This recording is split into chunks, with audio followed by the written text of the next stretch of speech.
What if you could fly from New York to London in 3.5 hours?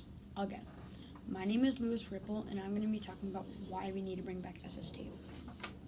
Well, remember Concorde, the plane that flew at Mach 2, or 1,400 miles an hour, and that flew at 60,000 feet, twice as high as a normal airliner? It was a marvel of engineering. It was made back in the 1960s. It carried passengers from 1976 to 2003. Now, SST, or supersonic transport, is no longer with us. Some people are sad. I'm personally not, because Concorde had a lot of problems making it unlogistical. First of all, it burned a ton of fuel, 5,638 gallons of fuel to be precise, and 2 tons of fuel just taxiing to the runway, compared to a normal aircraft today that burns 1,600. And the Concorde had a really narrow cabin, making it squished and cramped, uncomfortable to fly in. And since it was so narrow, it could only carry 100 passengers. And it broke the sound barrier, creating big bangs, so it could only fly across the ocean.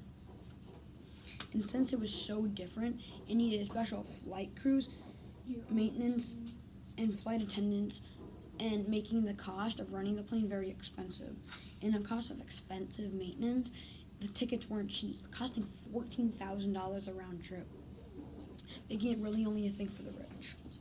Now there are all these plans to bring back SST, but they don't fix all the problems that Concorde have. Like, some reduce the bang, but they can only carry a certain, limited number of passengers, and some are cheap, but they burn a ton of fuel, etc.